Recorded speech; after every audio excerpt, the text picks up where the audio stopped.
Yo espero regresar de para allá el jueves o el viernes, depende.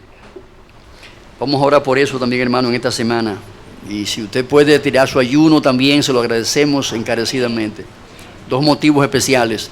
La jornada de evangelismo y discipulado en busca de la oveja perdida allá en Jucún, a final de mayo, que comenzamos ya en esta semana, como ya señalamos. Es un motivo para ayunar y orar. Y también este viaje para allá, para Haití, en esta semana. Vamos a orar. Padre, nosotros ahora invocamos el nombre tuyo, rogándote estamos para que tú nos dispense la iluminación de tu Santo Espíritu para conocer tu palabra, para estudiarla. Señor, sobre todo para, habiéndola conocido, obedecerla. Síguenos enseñando, Señor, acerca de la fe en el Antiguo Testamento, de aquellos hombres y mujeres que la ostentaron y la disfrutaron. Te pedimos que tu gracia, Señor, nos capacite para esto. Te lo rogamos en el nombre de Jesús. Amén. Estamos considerando la fe en el Antiguo Testamento. Vimos la fe de Abraham, vimos la fe de Isaac, y en esta mañana queremos considerar la fe de Esaú y de Jacob, a la luz de la promesa del pacto. Al mirar la vida de estos dos hombres, de Esaú y Jacob, encontramos que ellos eran mellizos. Sin embargo, a pesar de que estos hombres fueron concebidos y se criaron al mismo tiempo en el mismo vientre de su mamá, entre ambos había un gran contraste después que nacieron y empezaron el curso de su vida en esta tierra. Ahora, ¿qué estableció el contraste entre Esaú y Jacob? ¿Qué marcó la diferencia entre lo que fue la vida de Esaú y fue la vida de Jacob?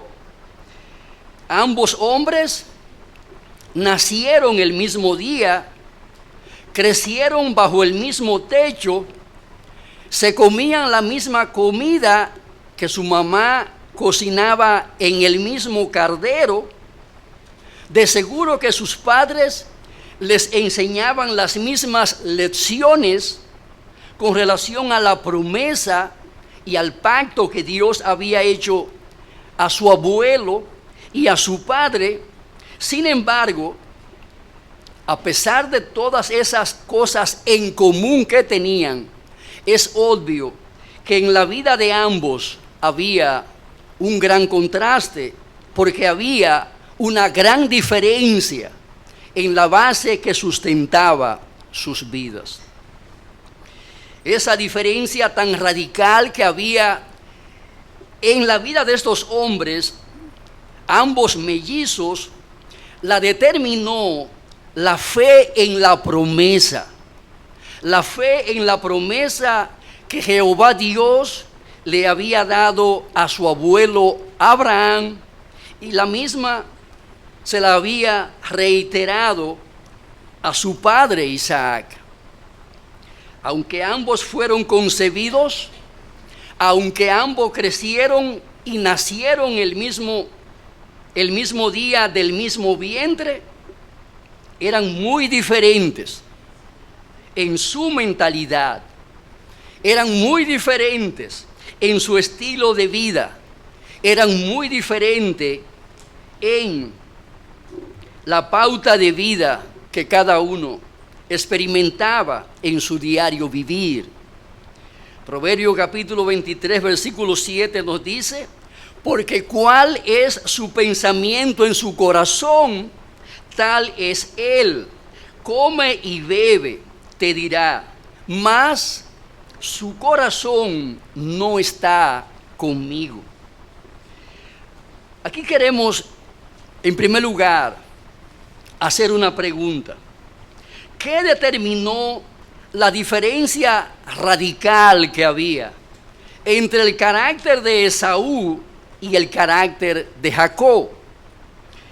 La respuesta sencilla a esta pregunta es la fe. La fe.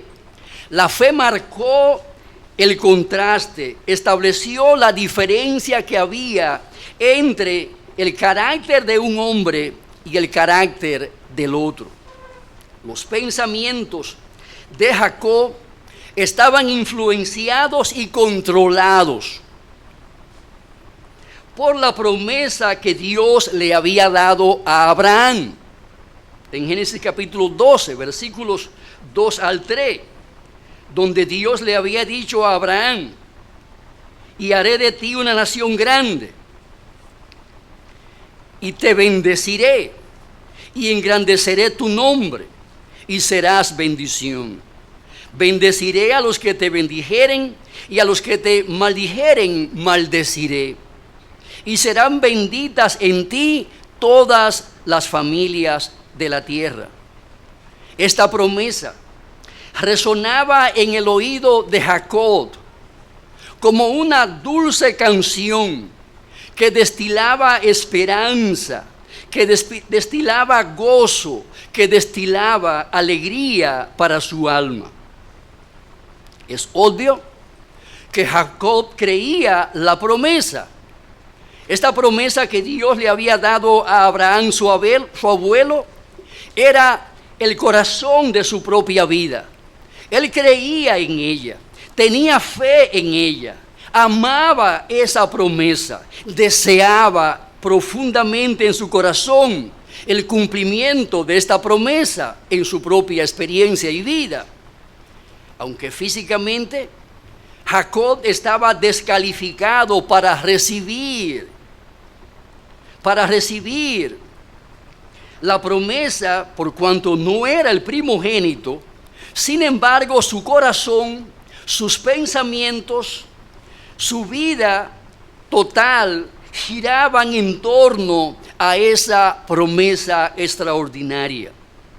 Él la creía, tenía fe en ella, la amaba y la deseaba con todas las fuerzas de su corazón. Y obviamente eso determinó sus prioridades, eso determinó sus metas, eso determinó su estilo de vida y eso determinó su carácter.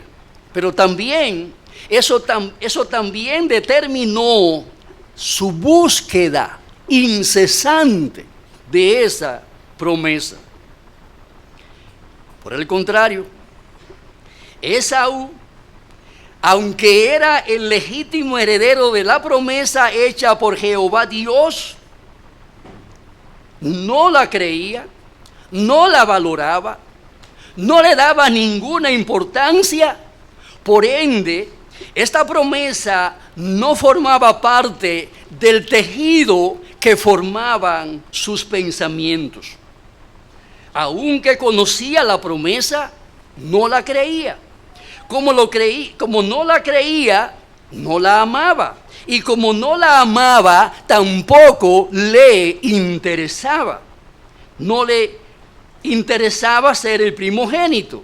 No le interesaba ser el depositario y heredero de aquella promesa singular que su abuelo había recibido para él y para su descendencia. Esa es la realidad de este hombre. Como sabemos, en el Antiguo Testamento, ser el primogénito implicaba tener privilegios y bendiciones especiales en la familia. Pero también ser primogénito implicaba asumir responsabilidades y deberes especiales de cara a Dios y de cara a la familia. Como bien lo establece Éxodo capítulo 13, versículo 2. Conságrame todo primogénito, cualquiera que abre matriz entre los hijos de Israel, así de los hombres como de los animales, mío es, afirmó el Señor en Éxodo 13:12.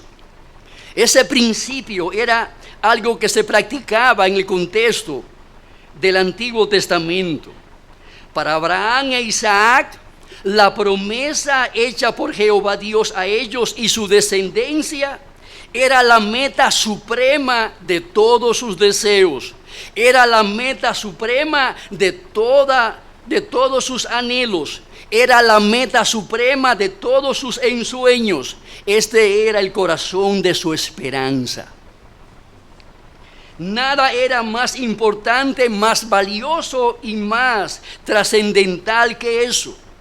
Ellos querían ver que cada palabra de Génesis capítulo 12, verso 2 al 3, se cumpliera en la vida de aquel que había abierto la matriz de Rebeca, o sea, Esaú.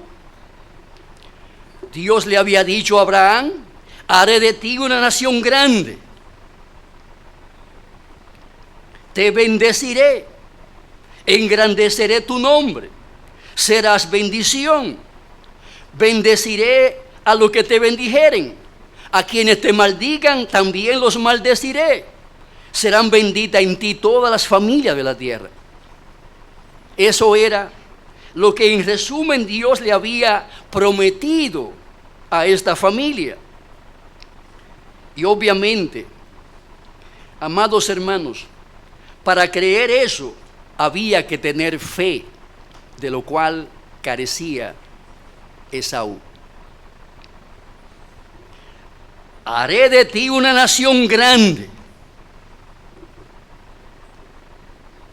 Es una alusión directa a la iglesia. ¿Cuántas cabezas forman la iglesia? La descendencia de Abraham en el día de hoy. ¿Cuántas cabezas hay en términos estadísticos? Según los cálculos estadísticos, la iglesia de Cristo hoy tiene 2.200 millones de habitantes. Haré de ti una nación grande. ¿De cuánto es el número? Según los cálculos, 2.200 millones en el 2018. Esa era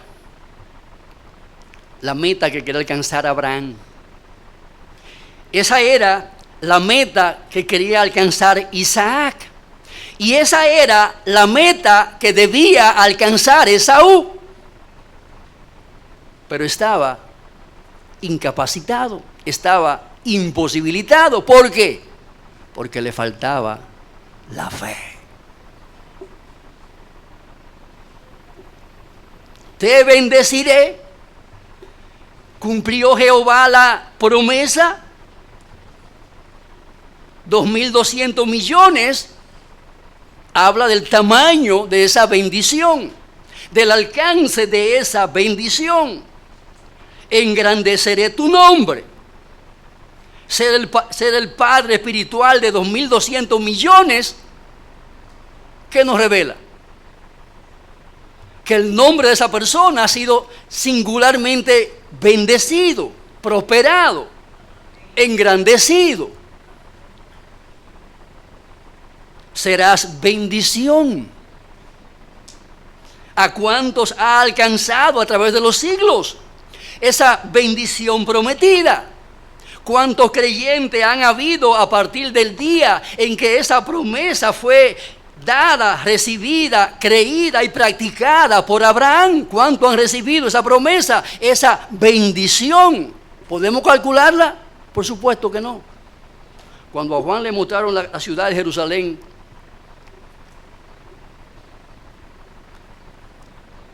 dice que él vio un número tan grande de gente que, para usar un número simbólico, lo comparó con los granos de arena del mar.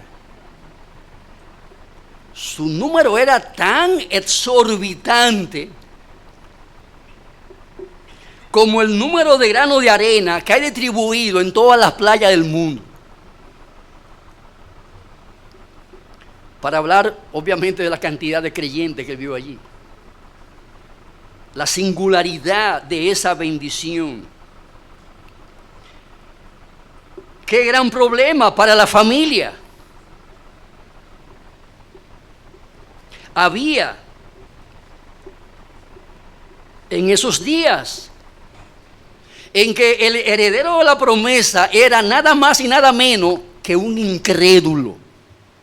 Imaginaos el problema para la familia. Imaginaos la crisis en que estaba sumida esa familia.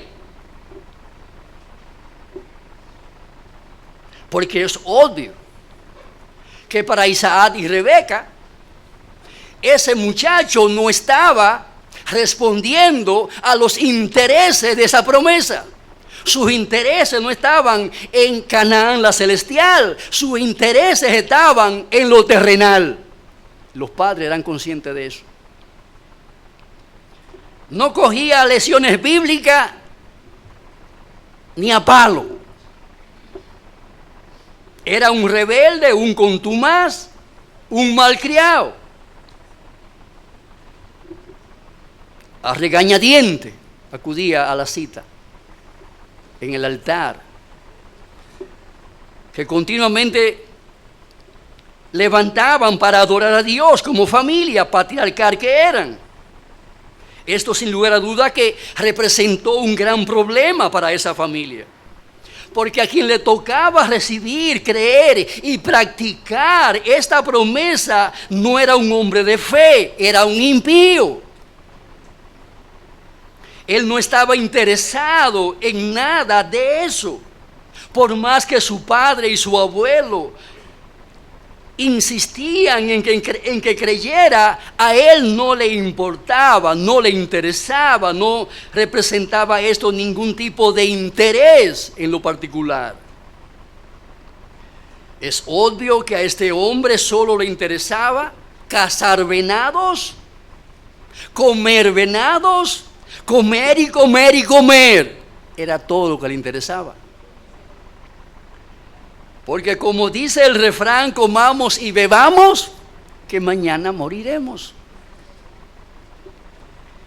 Pero mis amados hermanos, para Dios no hay fracasos ni cosas imposibles. Para Dios no hay quien frustre sus planes. Nada ni nadie impedirá que sus propósitos eternos se cumplan al pie de la letra.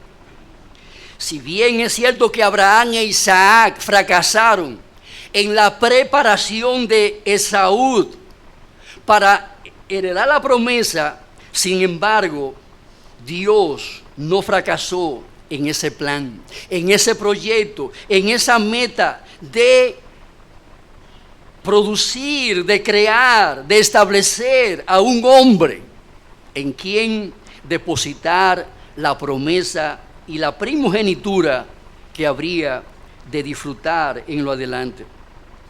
Romanos capítulo 9, versículo 10 al 15 dice, y no solamente esto, sino que también cuando Rebeca concibió de uno, de Isaac, nuestro padre, pues no habían aún nacido, ni habían hecho aún ni bien ni mal, para que el propósito de Dios conforme a la elección permaneciese, no por las obras, sino por el que llama. Se le dijo, el mayor servirá al menor, como está escrito, a Jacob amé, mas a Esaú aborrecí. ¿Qué pues diremos? ¿Que hay injusticia en Dios? En ninguna manera. Pues a Moisés dice, tendré misericordia del que yo tenga misericordia, y me compadeceré del que yo me compadezca. Solución del problema. Solución de la crisis que se presentó en la familia con este inconverso llamado Esaú, quien debía de ser el legítimo heredero de la promesa. Y obviamente, amados hermanos, en este caso o circunstancia encontramos un gran despliegue. ¿De qué? De la soberanía de Dios, de sus propósitos eternos y de su determinación a hacer en el mundo conforme a su voluntad. según lo que en su designio eterno ha sido establecido. El primogénito debía de vivir consagrado a Jehová Dios, pero Esaú no lo hizo. Y esto destaca, por un lado, también la responsabilidad del hombre. Dios es soberano, pero el hombre es responsable. Como primogénito, él debió vivir su vida consagrado a Dios. Pero no lo hizo. El primogénito debía de ser el sacerdote de la familia, pero él no quiso ser el sacerdote de la familia. No le interesaba tal privilegio. De su linaje nacería quien sería su propio Salvador y el Salvador de todo aquel que habría de creer en la promesa. Pero él no creía tal cosa y no le interesaba tampoco tal cosa. Para la cabeza racional e incrédula de este hombre, no era concebible que de sus lomos saldría uno que sería el primogénito de toda la creación, en quien serían benditas su propia vida y la vida de todas las familias de la tierra. Él no podía concebir eso en su corazón. Eso no era razonable para él, no era lógico. Era un incrédulo. En todo esto vemos que detrás de todo ello se encontraba la mano soberana de Dios, eligiendo a quien sería el legítimo heredero de la promesa, a Jacob. El mayor servirá al menor. ¿Quién lo determinó? Abraham, Isaac. Jehová Dios lo determinó. A Jacob amé, mas a Esaú aborrecí. ¿Quién está hablando allí? Isaac, su padre. No, Jehová Dios está hablando. ¿Qué pues diremos? ¿Que hay injusticia en Dios? La respuesta, ¿cuál es? En ninguna manera. Pues a Moisés dice: tendré misericordia del que yo tenga misericordia y me compadeceré del que yo me compadezca. Dios es soberano. El hombre es responsable de sus actos y de sus hechos. Ese es el tren sobre cuyos rieles corre hacia la eternidad el reino de Dios en este mundo.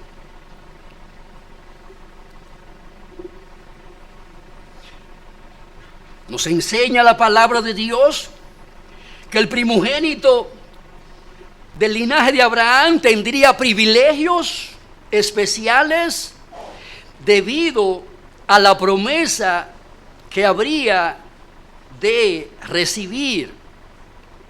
Como ya señalamos, el primogénito debía de ser el sacerdote de la familia para presentarle a Jehová Dios los sacrificios, las ofrendas y las oraciones de la familia patriarcal.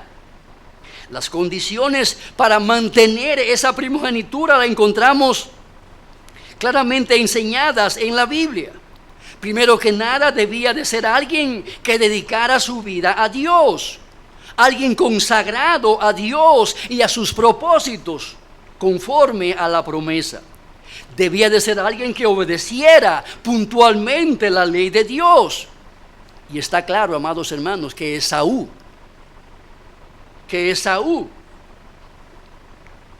no estaba interesado en dedicar su vida a Dios, en obedecer su ley y erigirse como un sacerdote para la familia patriarcal.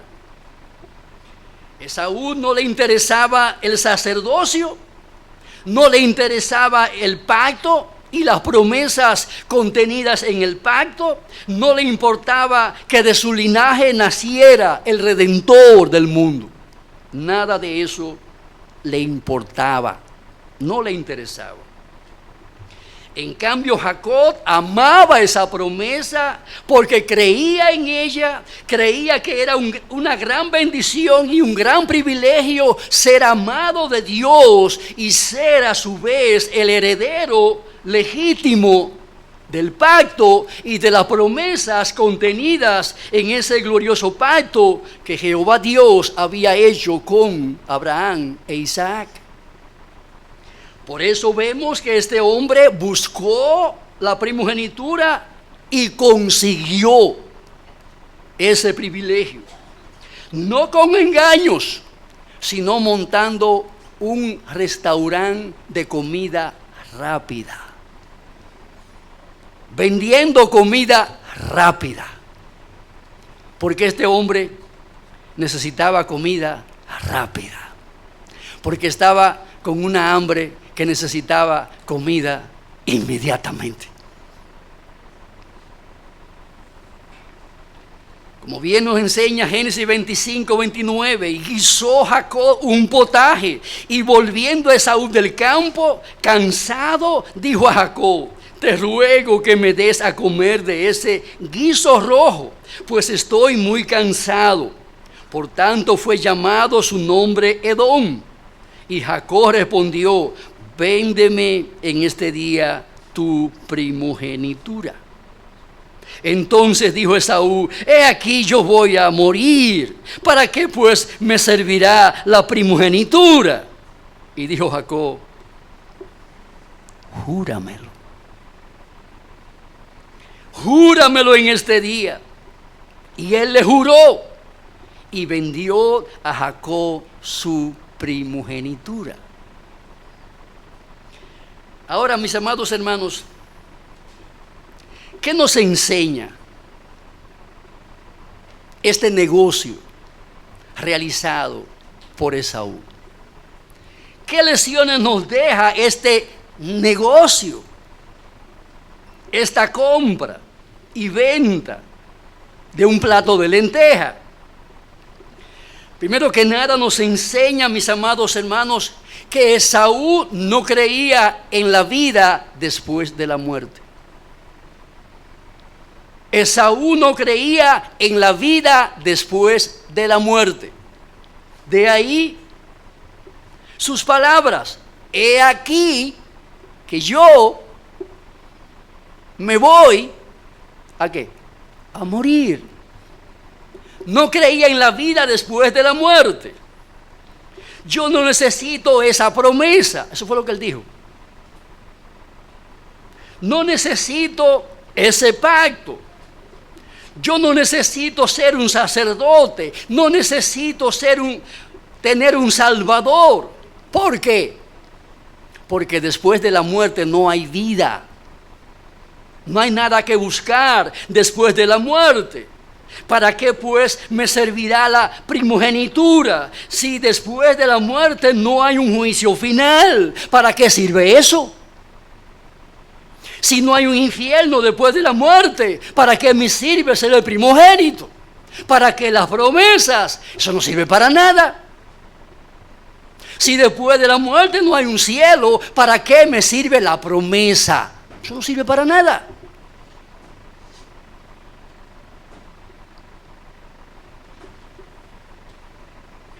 Para Esaú, como muchos ateos de hoy, nadie sabe lo que pasa después de la muerte. Lo más probable es que después de la muerte no pase nada, no haya nada de qué temer, porque entraremos a un estado de inexistencia.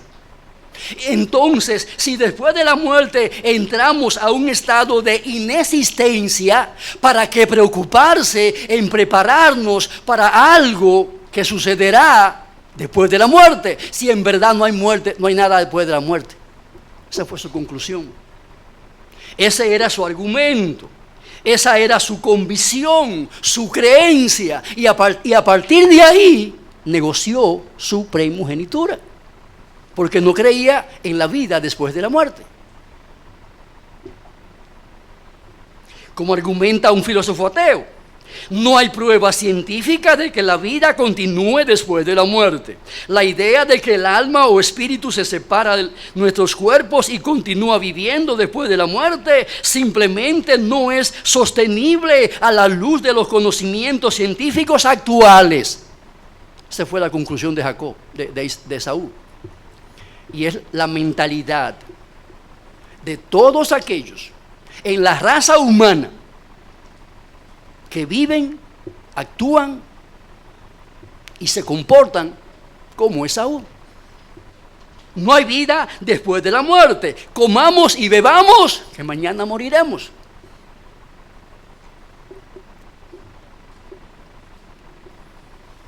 Ahora, ¿hay vida después de la muerte? ¿Qué sucede después de morir? ¿Qué hay a continuación del día de nuestra muerte en esta tierra? ¿Dejaremos de existir realmente? Nuestro hálito de vida, nuestra alma, pasará a la inexistencia.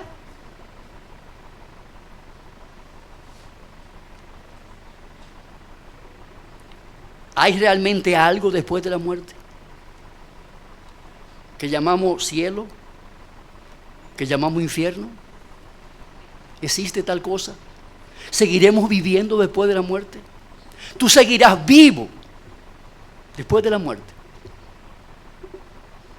Amados hermanos, la respuesta a esa pregunta determina nuestro carácter, nuestra filosofía de vida, nuestra manera de vivir en esta tierra. Eso fue así con Esaú.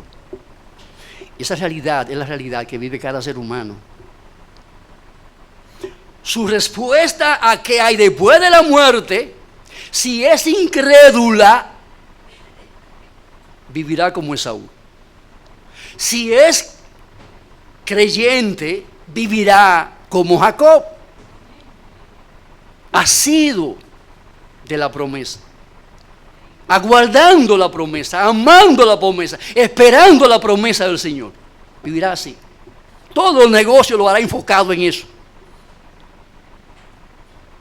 Prepararse para la promesa. Todos sus trabajos lo harán enfocados en lograr que su trabajo contribuya no solamente a llenar su bolsillo, sino en su preparación para después de la muerte. Porque vuestras obras continúan después de la muerte. Enseña la palabra de Dios. Pero esa no era la perspectiva de vida de Esaú. Por eso, a la hora de negociar su primogenitura, lo importante no era qué hay después de la muerte. Lo importante era, tengo mi estómago lleno. Mi deseo de comida satisfecho. Eso es lo importante. ¿Qué hay después de? No me importa. Total, no hay nada después de eso.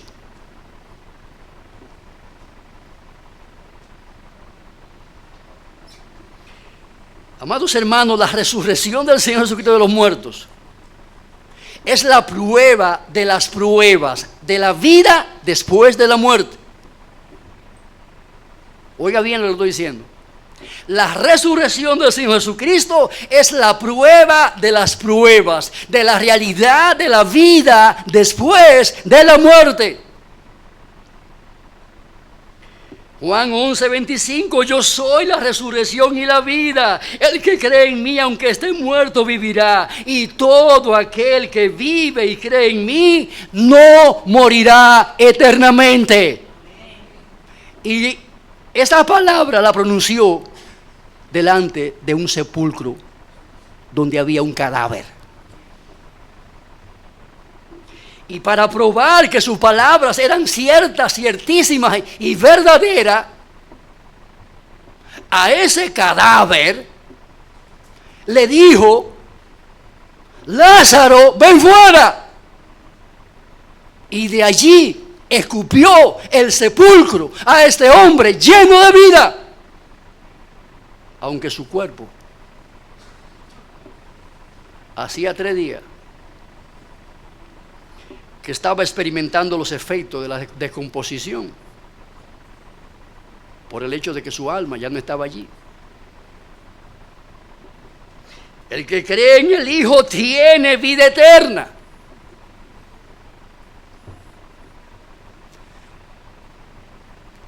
¿Qué tiene el que cree en el Hijo? Vida después de la muerte. Eso es lo que dice ahí. Porque la vida no termina en la tumba. La vida continúa después de experimentar la muerte. Eso es lo que dice ahí. Tiene vida eterna. No es que tendrá, tiene, tiempo presente, modo indicativo. Es una realidad actual.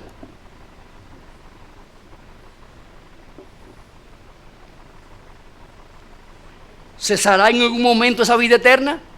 ¿Dejará de ser esa vida eterna en algún momento de la historia de esa persona? No. La respuesta es: tiene vida eterna.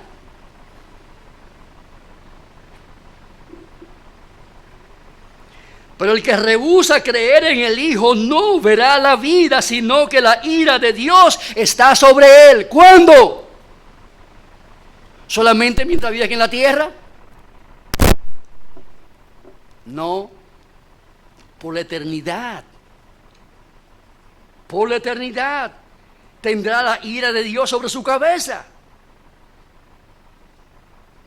Este hombre negoció como negoció, actuó como actuó, porque no creía que había vida después de la muerte.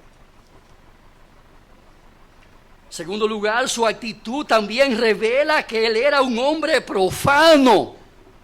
Era un hombre profano, como lo expresa Hebreos 12, 15 al 17. Mirad bien, no sea que alguno deje de alcanzar la gracia de Dios, que brotando alguna raíz de amargura os estorbe y por ella muchos sean contaminados. No sea que haya algún fornicario o profano como Esaú, que por una sola comida vendió su primogenitura. La palabra hebrea profanar significa irreverencia, pisotear, vulgar, carnal, licencioso, libertino, desenfrenado. Eso era ese hombre. Era un impío. Era un impío desenfrenado en sus pasiones. Era un libertino a la hora de tomar decisiones. Era un licencioso. No respetaba la voluntad de Dios ni de su familia, mucho menos. Era un carnal, controlado por sus pasiones y deseos y por sus necesidades.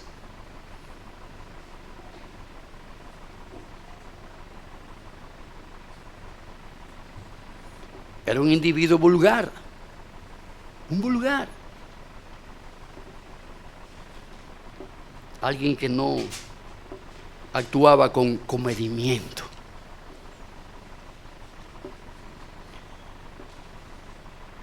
Le daba trepito pisotear la voluntad de Dios. Un comino le daba pisotear la voluntad de Dios. Era un irreverente. Era un impío, hermano, en conclusión. Para este hombre, Jehová Dios y nada era lo mismo. No tenía ni la más mínima compasión o respeto por su familia y por la herencia que su familia había recibido. Le daba trepito que se perdiera todo. En su corazón el potaje valía más que la promesa, valía más que el pan de vida, valía más que el Mesías que necesitaba él para salvar su alma y su descendencia después de él. Este hombre era diferente a Job, capítulo 23, versículo 1. Del mandamiento de sus labios nunca me separaré, guardaré las palabras de su boca más que mi comida. Note la diferencia entre este hombre y Job. Guardaré tu palabra más que mi comida.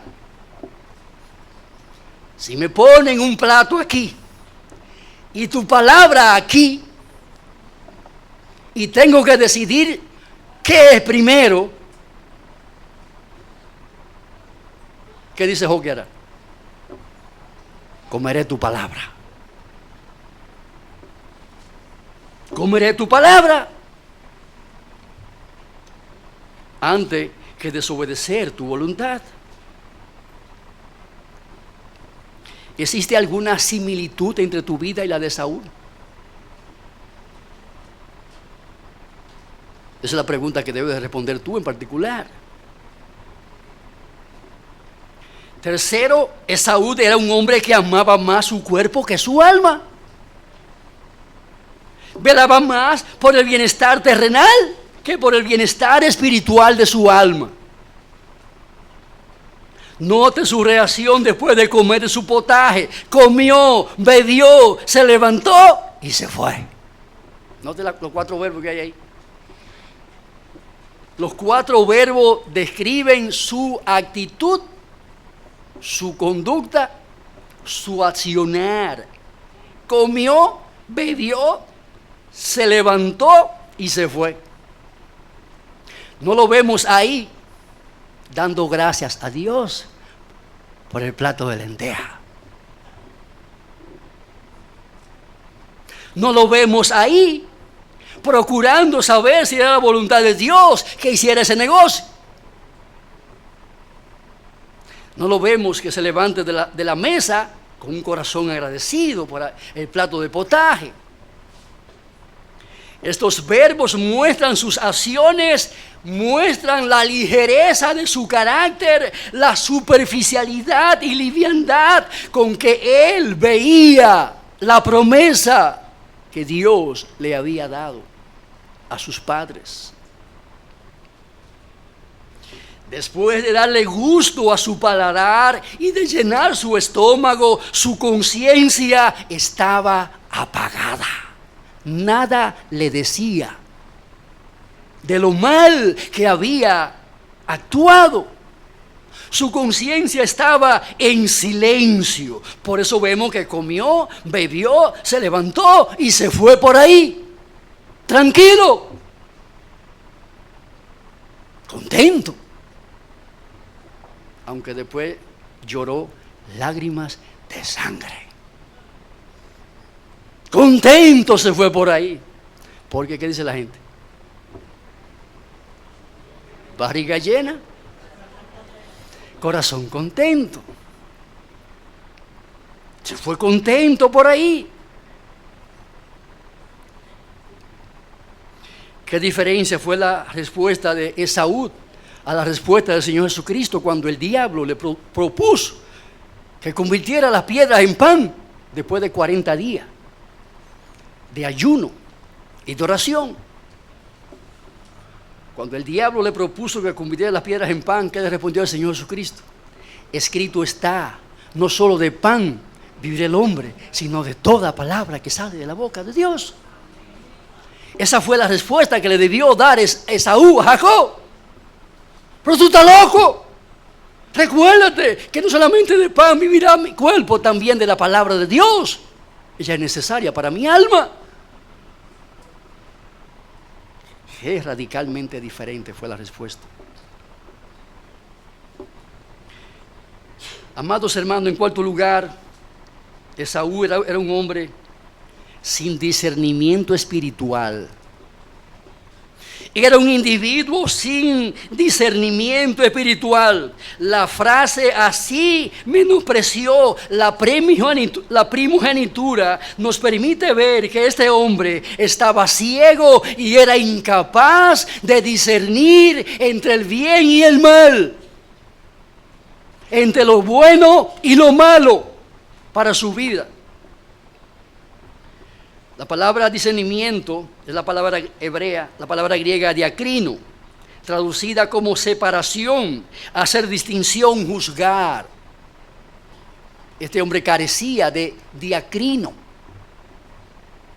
Su diacrino estaba anulado en su corazón. Su diacrino era 0 en su corazón.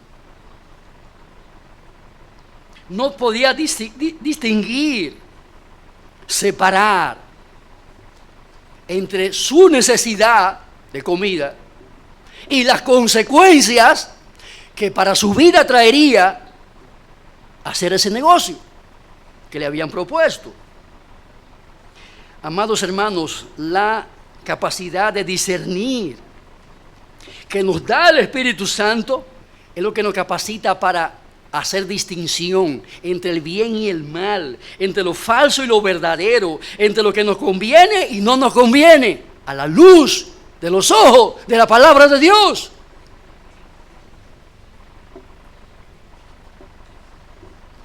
Esta es la gracia que nos capacita para discernir acerca del curso a seguir en una decisión determinada que vayamos a tomar. Nos permite juzgar las consecuencias presentes y futuras de las decisiones que tomamos ahora, porque sin lugar a duda tendrán repercusiones.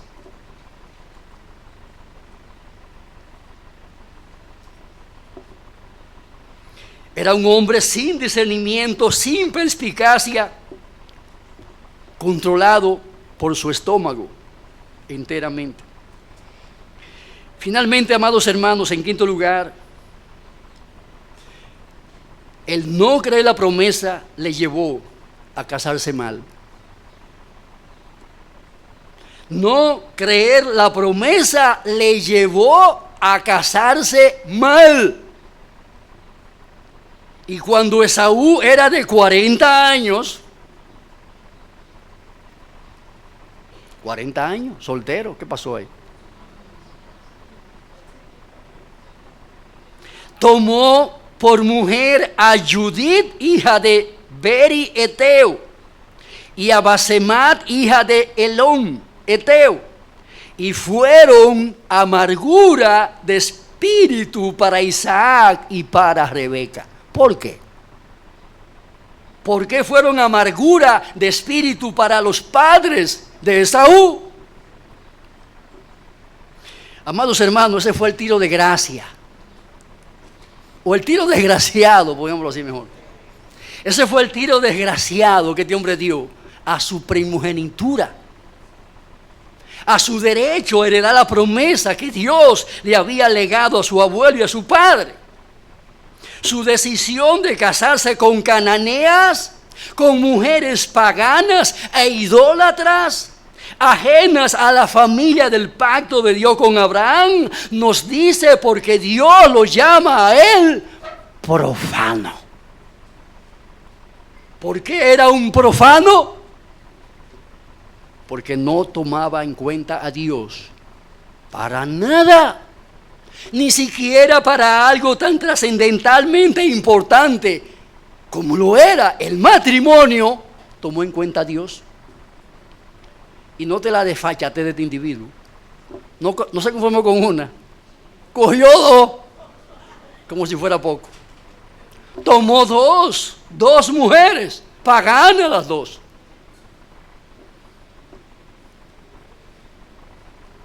De esta manera este hombre pisoteó su primogenitura y mostró un irrespeto absoluto a la promesa que Dios le había dado a su padre. Ahora la pregunta, hermano, que hacemos aquí es ¿por qué estas mujeres fueron amargura de espíritu para sus padres? O sea, para Rebeca e Isaac. ¿Por qué? Es muy posible que estas mujeres fueran muy bonitas, atractivas y de buena posición social.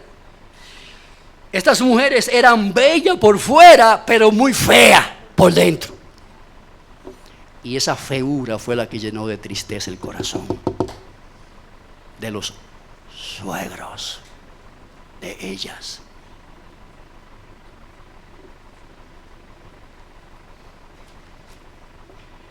Por eso sus creencias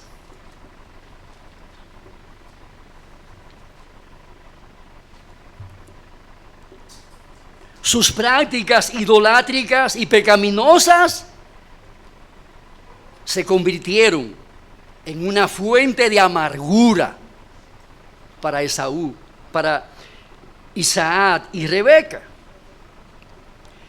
Cuando este hombre hizo ese matrimonio o esos matrimonios, con ello estaba sepultando la promesa. Con ello estaba sepultando sus deberes como primogénito, también sus privilegios como primogénito. Los padres eran conscientes de esa realidad. Ellos sabían que del linaje de este hombre, casado con dos paganas, con dos impías, con dos idólatras, era imposible que Jehová Dios cumpliera su palabra. Porque mientras los abuelos le sembraban la semilla de la promesa, sus madres le iban a sembrar, ¿qué cosa? La semilla de su idolatría. Por ende, era imposible que la verdad pudiese nacer y florecer en el corazón de la descendencia de Esaú. Por eso sus padres estaban amargados, tristes, deprimidos. Porque, amados hermanos, nuestras malas decisiones afectan los intereses de nuestros progenitores, porque lloran cuando nos ven llorar y recibir las consecuencias de nuestras malas decisiones. ¿Quiénes son los que tienen que cargar con los muchachos cuando el hombre agarra y se va y desbarata a la familia? ¿No son los abuelos generalmente? Quienes después de criar a sus hijos también tienen que cargar a cuesta la crianza de sus nietos.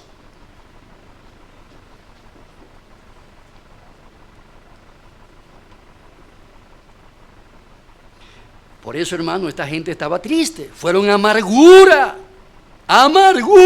de espíritu para ellos. Las malas decisiones tienen consecuencias, no solamente personales, también familiares. Y obviamente, amados hermanos, esto marcó para siempre a esta familia. Tristeza por un lado, pero gozo y alegría por el otro, cuando veamos las cualidades de la fe de Esaú, de Jacob. Ahora, hermano, para terminar estas lecciones, y amigos que están aquí en esta mañana,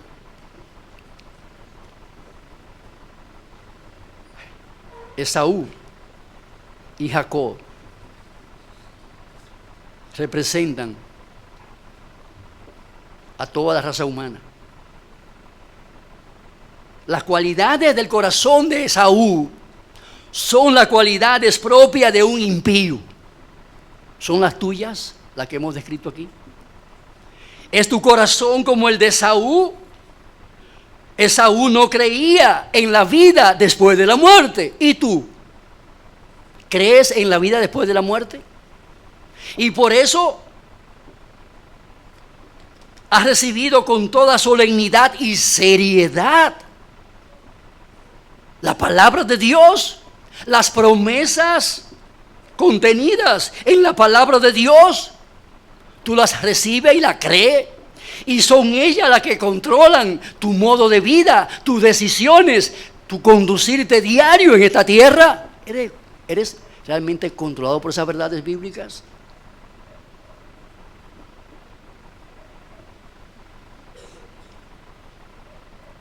Esaú no creía en la vida después de la muerte. ¿Y tú? ¿Crees realmente que hay vida después de la muerte. Este hombre se destacó por ser un profano. ¿Y tú? ¿Eres un profano? Alguien que no tiene temor en lo absoluto a la hora de ser irreverente con las cosas espirituales, con la iglesia, con la palabra de Dios. ¿No la toma en serio?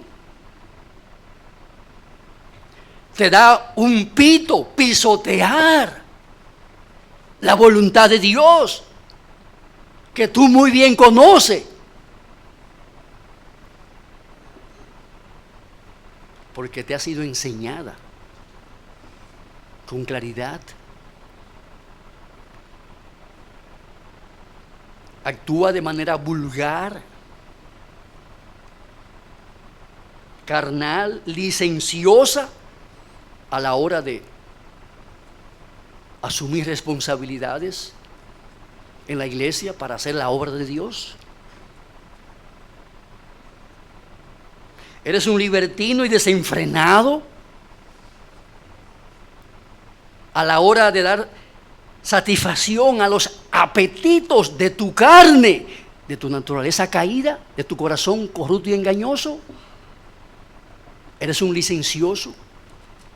No le pones freno a tus pasiones y deseos desordenados y pecaminosos.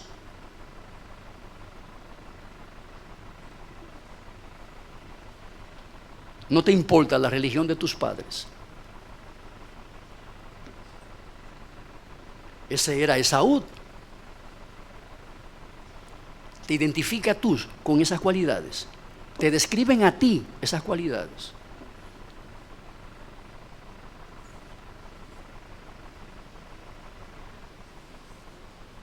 Amados hermanos y amigos que están aquí entre nosotros,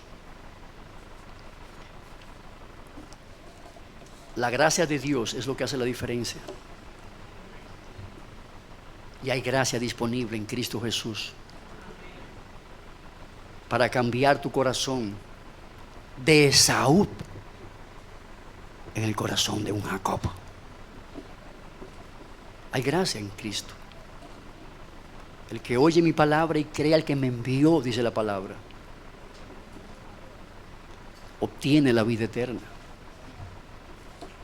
¿La tienes o no la tienes?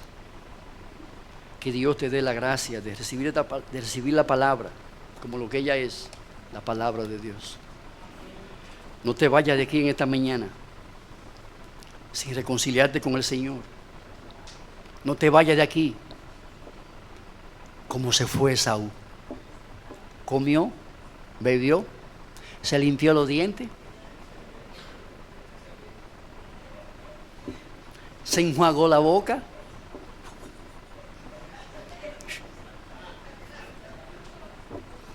se fue lleno.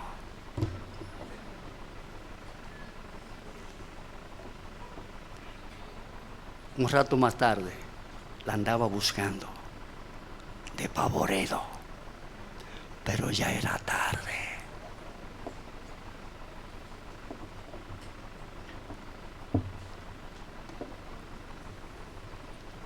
Recibe a Jesucristo. Esta es la esencia de la promesa, el corazón de la promesa, la vida de la promesa es Jesucristo. Recíbelo y salvo será. Te damos gracias, oh Dios, por tu palabra, porque ella es viva, ella es eficaz, ella es más cortante que toda espada de dos filos.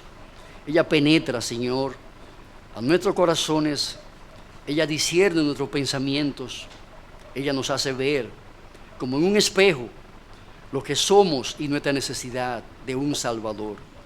Oh, te rogamos, Padre, para que aquellos que están sentados aquí y que están, Señor, por la internet escuchándonos, que tu gracia les alcance poderosamente, para darnos, Señor, esa perspectiva de vida que tuvo Jacob y que negó Esaú. Te rogamos, Padre, que tu gracia nos asista y nos bendiga en esta mañana y siempre, para tu gloria, en el nombre de Jesús. Amén. Recuerden, hermano,